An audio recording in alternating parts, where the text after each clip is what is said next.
All right, how's everybody doing? This is the Comicsamurai. I want to welcome you to my next video, and today we're going to be starting a new series called Comic Book Stories. This is where we take a group of comic books that are tied together by a common theme, and we talk about it, reminisce, share some stories, and laugh and scratch. Let's go ahead and jump right in. Today's topic is going to be comic books that remind us of our father.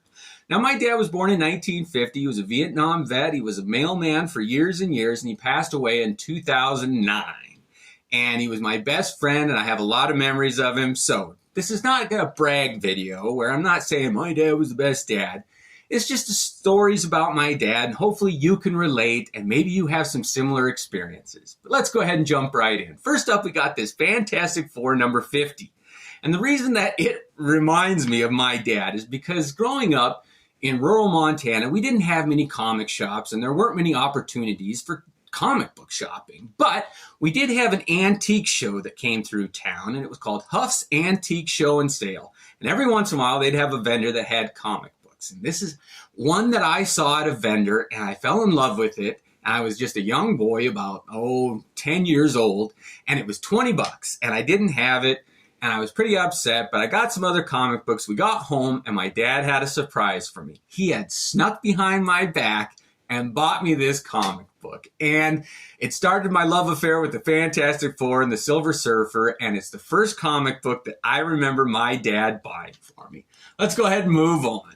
Next up, we got Web of Spider-Man number 29. And like I said, we didn't have many comic shops, so a lot of the way I got a lot of my comic books was through mail order. And there was one vendor named Ed Kalb, and he had a list of comic books in Overstreet Price Guide, and you could go through it, write him a letter, make a list of all the comics you wanted, add it up, figure out the shipping and handling, have your dad write a check, mail it off, and then 6 to 8 weeks later, you'd get comic books in the mail. And when those orders came, you'd look at it with bated breath, and you were so excited to open them. You had a big box about that thick, and it was just Christmas in the comic book world. It was fun. So I got my order from Ed Kalb, and I was really excited for this Web of Spider-Man number 29 that features Wolverine. It takes place right after that Spider-Man versus Wolverine's one-shot that came out. And it features Spider-Man's black costume. It's a great comic book, but I had my whole order out on my bed, and I was bagging and boarding them and just getting them lined up and looking at what I got. And my dad opened my bedroom door, and we had just gotten a new puppy. And that dog was so excited. She ran into my room and jumped onto my pile of comic books and put a paw print right in the middle of this comic book. So every time I look at it, I see that little paw print, and it reminds me of my dad and his dog. And I thought about pressing this comic book because I know I could get that paw print out, but I don't think I ever will. I kind of like the nostalgia of it, of having that paw print right there. All right, let's move it on. Next up, we got Unity number 0. Now, this was a giveaway comic book that Valiant put out. And I didn't hear about it because it only was given away in comic book shops. But my dad was a big road tripper, and he wanted to take us to California. He was stationed over there in the Army for basic training, and he wanted to show us his old stomping ground. I have one older brother. Anyway, we took this road trip, and we went through Provo, Utah, and they had a little miniature golf course there. And I don't know, if you're from Provo or you know that area and you remember that miniature golf course, it was right in the middle of town. But you would do the course, and on the 18th hole, the final one, it had a hole-in-one special. And if you got a hole-in-one, you got a free game of miniature golf. And the second time we went through Provo, I got a hole-in-one. And I had that coupon that said redeemable for a free game for years and years. But after we did that miniature golf course, we went to a comic book shop. And the proprietor of that shop gave me this comic book. It was the first time anybody had ever given me a comic book for free. And he said, now, you got to promise me you're going to buy the Unity comics that come out when they do. And I was like, oh, yeah. And I felt so guilty that, no, we're leaving town. I'm not going to be able to come back and buy them. But he was happy to give it to me. And it's just a fun little story about this comic book. All right, moving on. Next up, we got Uncanny XMen number 11. And I featured this comic book before. It's my all-time favorite written and drawn comic book, all-inclusive in one issue. It's my favorite issue ever. And we continued our road trip from Provo, Utah to Sacramento, California. And there was a comic book shop there, and I saw it on the wall, and it had a price of $4 on it. And that was a lot of money for me. And I couldn't quite afford it. My dad floated me $2 extra, and I bought it. And what I remember about that comic shop is I was young, and I didn't know exactly how it worked. And when we paid for it, I looked at the owner of the comic shop and I said, "Oh, are there any other comic shops in the area? Like, oh, where else can I buy comic books?" Totally innocent, not realizing that I'm like, oh, where else can I spend my money that's not in this shop? Where can I go to your competition? And my dad's like, "Ixnay on the comic cop shay." So it's just a fun memory about that comic book. And I do love that one. If you don't have that one features a kiss between Storm and Wolverine that I've never heard anybody talk about. But in my opinion, it's the best kiss in comic books. I love that issue. All right, moving on, we got Batman movie special. And we used to go on vacation every once in a while to an area called Anaconda, Montana. And they had an old Gothic movie theater there. And this Batman movie came out in '89, and I was so excited. And my dad took me to see it there. And we walked in. And I'd never been to a movie theater like that before, with the old statues and the Gothic drapery that was hanging and those rich, deep maroon colors. And it was kind of dark and creepy. And we saw Batman there. And what a perfect film to see in a theater like that. Oh, it really shaped my taste in comic books after that. But I really do remember seeing that movie with my dad, and he dug it. He was a big Jack Nicholson fan and Michael Keaton, so it was just right in our wheelhouse. And we'll go ahead and move on from there to The Amazing Spider-Man number 300. And what I remember about this comic book is we had one shop in town that was going out of business, and I told my dad about it. They were going to have a half-off sale. And the day of the sale came, and it was a Friday, and I had to go to school. I was in high school then. And I woke up in the morning and I told it, I was so excited. I had saved, I think, $65. And that was a lot of money for me. And I was going to blow it all on comics when I got home. And as I was getting ready to leave, he said, "You know what, Gabe? Is all your homework done?" And I said, "Yes." And he said, "All right, get in the car." And I thought we were going to go to school. And he went driving the wrong way. And he said, "We're going to the comic shop." And he drove me down to Wizard's Workshop. And I spent the whole day going through comic books and just buying whatever I could find and afford. And this was the main one that I bought that day. And I'm glad I did. And it just shows you what a nice guy my dad was to do special things like that. I really enjoyed it. All right, next up we got Brave and the Bold number 102. This is one of the first, if not the first, Teen Titans with Neil Adams art. It's a great comic book. I love it.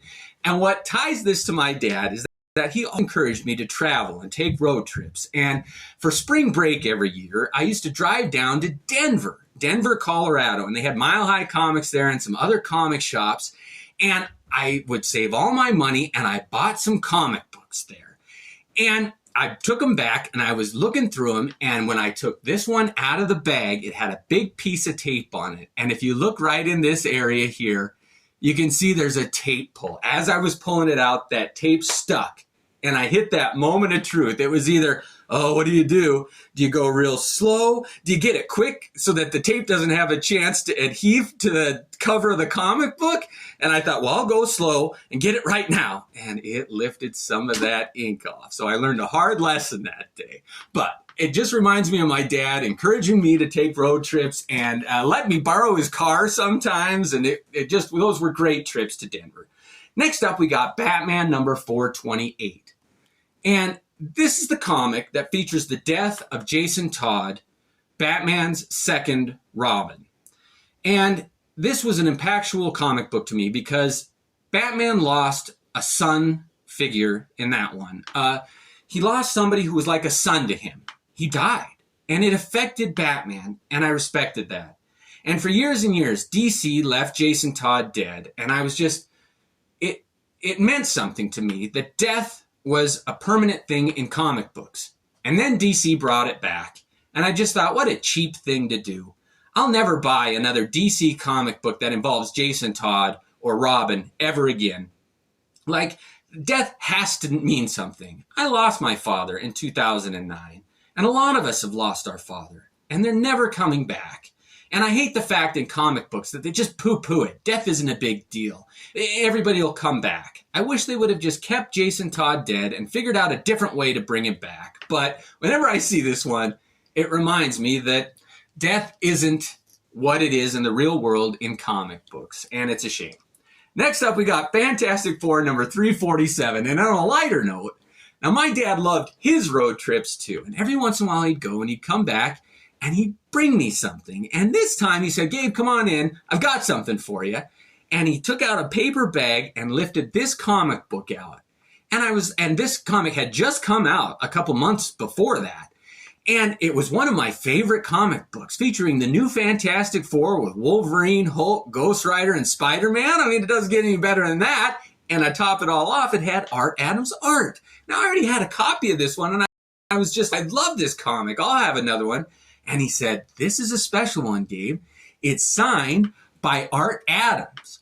And I couldn't believe it. It was my first autographed comic book that I ever had. And I don't know how he knew that Art Adams is my favorite comic book artist, but it really informed my taste in comic books. And he really nailed that one. What a great gift. All right, moving on. We've got this last group of comic books called The Northmen.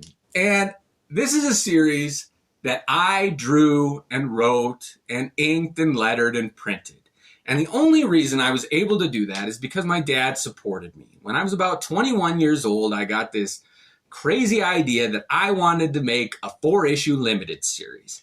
And my dad let me work in his basement and use it as a studio. And I had the thumbnails up all over the wall. And it took me 4 years to complete it. And I only printed 350 to 400 copies of these 4 issues. And it was just a great accomplishment. I can say that I did my comic book, and it was because of the relationship I had with my father. He trusted me, and because I had his support, I was able to do this.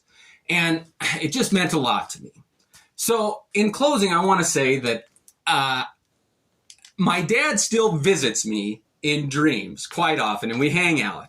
And it's funny, we don't always get along, even in my dreams, because in real life, we didn't always get along. We didn't have a perfect relationship. We had a great one. But it's funny, he still has a sense of humor, even in his dreams. The last dream I had with him, we're hanging out, and he says, Gabe, I got something to tell you. My ears kind of perked up. I said, all right, well, we're dreaming, and maybe he's got something cool. And he said, it's something important. Okay, here we go. Maybe he's got a secret from the great beyond. What is he going to tell me? And he says, now sit down. I'm going to tell you the meaning of life. And I was like, oh, okay, give it to me. I'm ready. And he said, now, the meaning of life, Gabe, are you ready? Yes, give it to me. The meaning of life is to live. And then my alarm went off. And I sat up in bed. I was like, no, he's just about to tell me the meaning of life. And I was all through breakfast that day, I was like, oh, that stinker, he got me again. He suckered me in. And the more I think about it, the more I realize that maybe the message he was trying to give me is that life is meant to be lived, period. It's meant to be lived.